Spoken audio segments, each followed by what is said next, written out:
Hey, want to learn a simple trick that native English speakers use all the time to sound more natural? And no, it's not some boring grammar rule.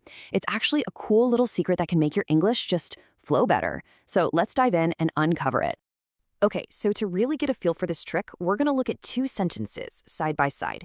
They mean the exact same thing, but you'll notice one just sounds a little bit more fluent, a little more natural. All right, check this out. On the left, we've got the movie that I watched was fun. And on the right, the movie I watched was fun. Which one sounds better to you? You know, more like something you'd actually hear someone say. If you pick the one on the right, you're absolutely right. The only difference is that we dropped the word that. So why can we do that? Well, this isn't just random. There's actually a super simple rule that tells us exactly when it's okay to get rid of words like who, which, and that. And trust me, once you see it, you'll start noticing it everywhere. So here's the official rule. You can ditch these words when they're the object in a clause, but you have to keep them when they're the subject. Now I know what you might be thinking. Ugh, subject, object, this sounds like a serious grammar lesson, but hold on, stick with me. There is a much easier way to figure this out. So, how do you tell the difference without needing to pull out a grammar textbook? Well, it's actually way, way easier than you think. You don't have to be a grammar whiz at all.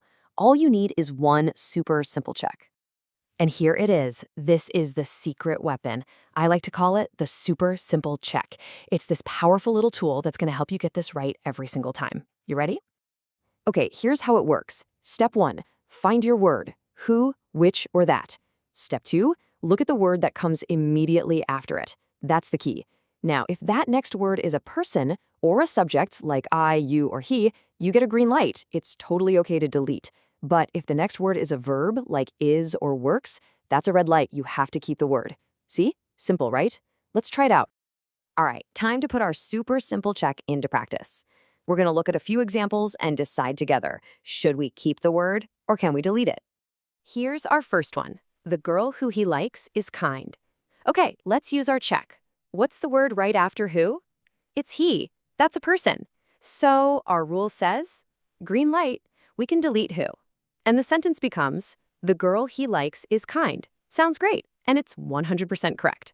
Now, let's look at the opposite. The sentence is, the man who works here is friendly.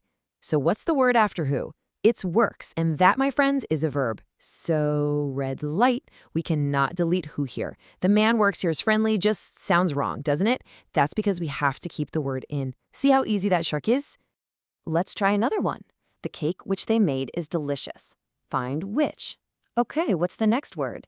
It's they. Is that a subject? Yep. So we get the green light. We can totally drop it. The cake they made is delicious. Notice how getting rid of that extra word just makes the sentence feel a little smoother, a little faster? Okay, here's a really common mistake to watch out for. The dog that is barking is loud. Let's do our check. What comes after that? The word is, which is a verb. So what does that mean? Yep, red light. We absolutely have to keep that in this sentence. If you say, the dog is barking is loud, it just doesn't work.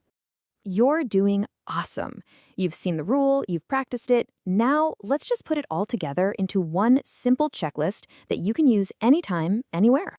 And here it is, your very own keep or delete checklist. It's so simple. First, find your word, who, which, or that. Second, just peek at the very next word.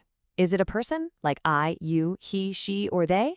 If it is, you get the green light, go ahead and delete it. Is it a verb, like is, are, or runs? If so, that's a red light, you have to keep it. That is honestly all you ever need to remember. And that's it. That is the secret to sounding just a little bit more natural.